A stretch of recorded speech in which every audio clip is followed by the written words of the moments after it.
ஆதி என்னும் பராபரையே அன்பான மனோன்மணியே ஜோதி எனும் பஞ்சகத்தாலே சொற்பெரிய கரிமுகனே தீர்த்து நீக்கும் கந்தவழியை திருத்துகின்ற குருநாதர்களே 18 சித்தர்களே பண்பான பரமசிவமே ஓரியே ஜோதிடங்கள் உரைப்பதற்கு நாத விந்து வடிவாக நல்ல துணை ஆவியதே. உலகில் உள்ள தமிழ் பேசும் அனைத்து நாள் உள்ளங்களுக்கும் ஜோதிட சான்றோர்களுக்கும் மூத்தோர்களுக்கும் ஆர்வலர்களுக்கும் மற்றும் இந்த காணொலியை காணும் உங்களுக்கும் ஆஸ்ட்ரோராஜின் இனிய நல்வணக்கங்கள். ஜோதிடம், ஆன்மீகம், வாழ்வியல், மருத்துவம் என்ற 4 தலைப்புகளில் தொடர் காணொலிகளாக கொடுத்து வருகிறோம். அதில் மருத்துவ ஜோதிடம் என்ற தலைப்பில் மற்றும் ஒரு காணொலி. வாருங்கள் காணொலிக்கு சொல்வோம். கடந்த பதிவில் ஒவ்வொரு ராசிக்காரர்களுக்கும் அல்லது நவகிரகங்களுக்கும் சம்பந்தப்பட்ட வேதிப்பொருட்கள் என்ன அது எவ்வாறு பயன்படுகிறது என்று சார்ந்த தகவலை பார்த்தோம். அந்த பதிவிலிருந்து அடுத்து தொடர் பதிவாக ஒவ்வொரு கிரகங்களும் எந்த தானியங்கள் எந்த உணவுப் பொருள்களை தன்னுடைய ஆதிக்கத்தின் அல்லது காரகத்துவத்தினுடைய கட்டுப்பாட்டுக்குள் கொண்டு வந்திருக்கிறது என்பது சார்ந்த தகவலை நடைமுறையில் பார்க்கலாம்.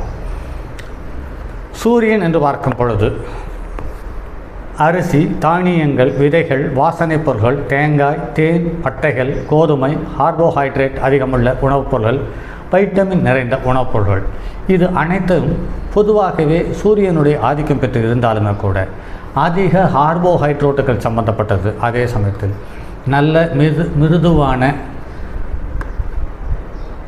பொடிகள் சம்பந்தப்பட்டது அல்லது பவுடர் சம்பந்தப்பட்டது மற்றும் கோதுமையினால் அனைத்து பொருள்களும் மற்றும் வேதி பொருள்களால் உருவாக்கக்கூடிய கோதுமை சம்பந்தப்பட்ட பொருள்கள் அனைத்தும், அதாவது இன்று இருக்கக்கூடிய அனைத்து பிஸ்கட் ரகங்களும்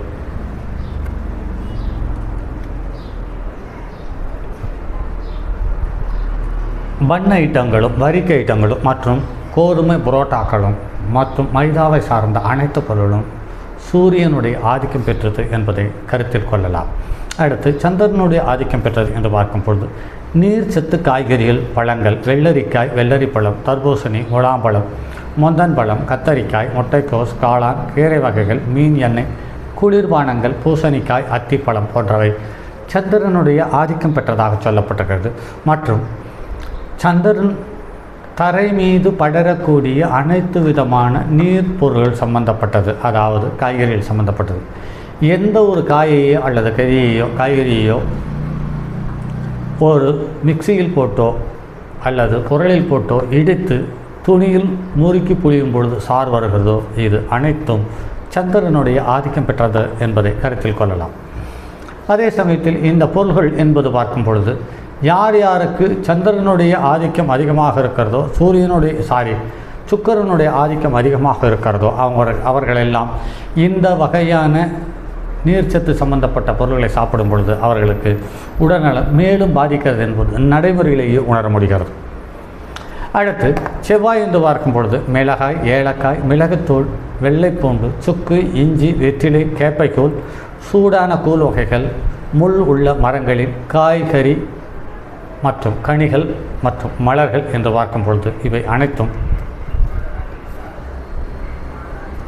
செவ்வாயினுடைய ஆதிக்கம் பெற்றதாக இருக்கிறது. இந்த செவ்வாயினுடைய ஆதிக்கம் என்று பார்க்கும் பொழுது கண்டிப்பாகவே உடலினுடைய உள் உறுப்புகள் இந்த செவ்வாயினுடைய ஆதிக்கம் பெற்ற காரகத்துவம் கொண்ட பொருளை அதிகமாக சாப்பிடும் பொழுது உள் உறுப்புகள் பாதிக்கப்படுகிறது அல்லது புண்கள் போன்ற தொந்தரவுகள் ஏற்படுகிறது. இது பொதுவாகவே அளவோடு சாப்பிடுவது என்பது சால சிறந்தது. அளவுக்கு மீறினால் அதனால் ஏற்படக்கூடிய நோய்கள் சம்பந்தப்பட்டதை நீர் சத்து மிகுந்த காய்கறிகள் மூலம் இவற்றை நிவர்த்தி செய்து கொள்ளலாம் என்பது நடைமுறையில் அனுபவத்தில் பார்க்க முடிகிறது. அடுத்து புதன் தட்டைப்பயிறு, அவரை, பீன்ஸ் பயிர்கள், வெண்டைக்காய், புடலங்காய், பீர்க்கங்காய், கேரட், சீத்தாப்பழம் இவை அனைத்தும் புதனுடைய ஆதிக்கம் பெற்றதாக இருக்கிறது. அதே சமயத்தில் இதில் புதனுடைய ஆதிக்கம் பெற்ற பயிர் வகைகள் அனைத்தும் நொறுக்கக்கூடிய தன்மை உள்ளதாக இருக்கிறது. அதே சமயத்தில் காய்கறிகளில் ஒரு விதமான பிசுபிசுப்பு தன்மையுடைய திரவங்கள் சுரப்பதாகவும் இருக்கிறது. அதே சமயத்தில் கேரட் என்பது கால்சிய சத்து சம்பந்தப்பட்ட ஏற்ற இறக்க குறைபாடுகளை சரி செய்கிறது. சீத்தாப்பழமும் கால்சியம் சம்பந்தப்பட்டது மற்றும் தசை நோய்கள் சம்பந்தப்பட்ட விஷயங்களை சமன்படுத்துவதற்காக இந்த சீத்தாப்பழம் மிக உதவிகரமாக இருக்கிறது என்பது நடைமுறையில் பார்க்க முடிகிறது. குரு கம்பு, சோளம், கேழ்வரகு, மக்காச்சோளம், வல்லாரைக்கீரைகள், புதினா, பருப்பு வகைகள், முருங்கையின் பிசிர், பெருங்காயம், புரோட்டீன், சத்து மிக்க காய் கனிகள் மற்றும் எளிதில் கொழுப்பு ஏறக்கூடிய அல்லது கொலஸ்ட்ரால் கூடக்கூடிய அனைத்து பொருள்களும் குருவுக்கு சொந்தமானது. குறிப்பாக கொண்டைக்கடலை அல்லது மாவுச்சத்து சம்பந்தப்பட்ட பொருள்கள் மற்றும் எண்ணெய், நெய், வெண்ணெய், தயிர், மோர் சம்பந்தப்பட்ட அனைத்து பொருள்களும் கொலஸ்ட்ராலை அதிகப்படுத்தக்கூடிய தன்மை இருப்பதால் இது குருவனுடைய ஆதிக்கம் பெற்றது என்று எடுத்துக்கொள்ளலாம். ஆனால் இந்த குருவனுடைய ஆதிக்கம் பெற்ற இந்த பொருள்கள் மூலமாக ஏற்படக்கூடிய நோய்களுக்கு முதல் முக்கிய காரணகர்த்தாக இந்த தானியங்கள் மற்றும் உணவுப் பொருட்களிடமிருந்து சற்று விலகி இருந்தாலே குருவனால் உருவாக்கப்படக்கூடிய நோய்கள் வெகுவாக குறைவதை நடைமுறையில் பார்க்க முடிகிறது.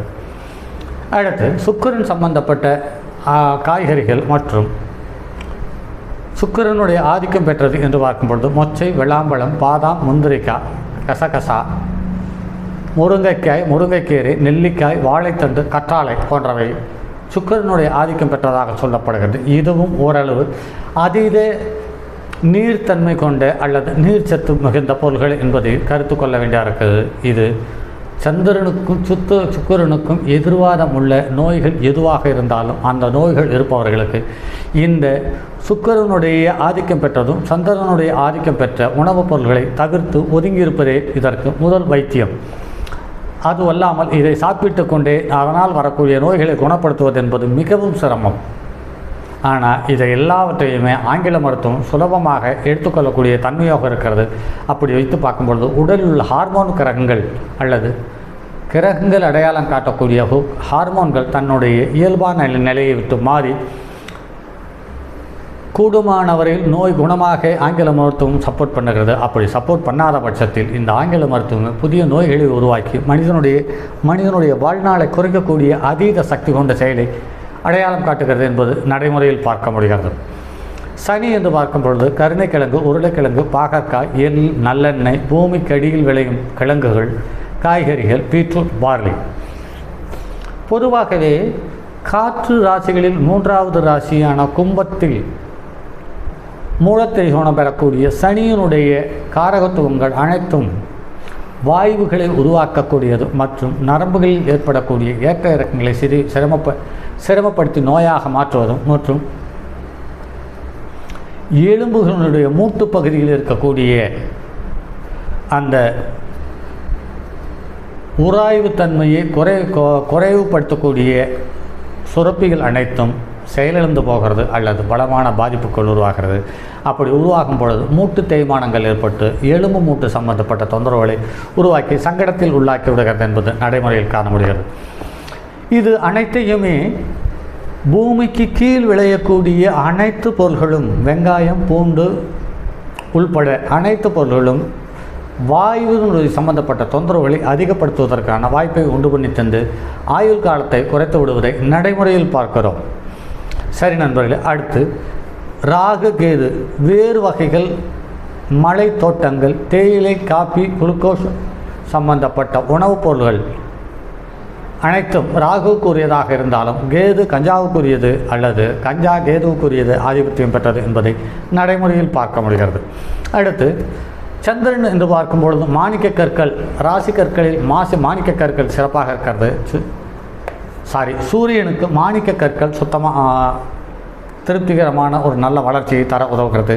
சந்திரனுக்கு முத்து உகந்ததாக இருக்கிறது. செவ்வாய்க்கு பவளம் பொருத்தமானதாக இருக்கிறது. சுக்கிரனுக்கு வைரம் பொருத்தமானதாக இருக்கிறது. புதனுக்கு மரகத பச்சை உயர்வு தரக்கூடிய ராசி கற்களாக இருக்கிறது. குருவுக்கு புஷ்பராகம், சனிக்கு நீலக்கல், ராகுவுக்கு கோமேதகம், கேதுவுக்கு வைடூரியம். இப்படி பூமியில் இருக்கக்கூடிய அனைத்து பொருள்களுக்கும், அனைத்து விதமான உயிர்களுக்கும், அனைத்து விதமான உலோகங்களுக்கும், அனைத்து விதமான தாது பொருள்களுக்கும் கிரகத்தினுடைய கதிரிலைகளினுடைய தாக்கம் அதனுடைய காரகத்துவத்தை பெற்றிருக்கிறது என்பது நடைமுறையில் எண்ணற்றதை பார்த்திருக்கிறோம். அது நமக்கு இல்லை என்று நினைக்கும் பொழுது அதை பற்றி நாம் உணரவில்லை என்பதுதான் உண்மையாக இருக்குமே ஒழிய இந்த உலகத்தில் உள்ள அனைத்து அசைவுகளும், அனைத்து பொருள்களும், அனைத்து உயிர்களும், அனைத்து துரும்புகளும் கிரகத்தினுடைய கதிரலைகள் இல்லாமல் இயங்குவதோ அல்லது உற்பத்தியாகவோ அல்லது அழிந்து போவதற்கான சந்தர்ப்ப கூறுகளே இல்லை என்று நினைக்கும் பொழுது ஆச்சரியத்திலும் ஆச்சரியமாக இருக்கிறது. சரி நண்பர்களே, மற்றும் அடுத்தது ஒரு பதிவில் சந்திப்போம். அதுவரை உங்களிடமிருந்து விடைபெறுவது உங்கள் அன்பு நண்பன் எம் ராஜரத்தினம். தங்கமான் மழுவோடேந்தி தன்மதி தலையில் கொண்டோன் மங்கையர் பதிக்கச் சொன்ன மாமொழி ஜோதிடத்தை இங்கு யாம் உரைப்பதற்கோர் இமை என்னும் பிழை வராமல் காக்க செங்கன் மால்மருகன் யானைச்சிறன் பதம் காப்பதாமே.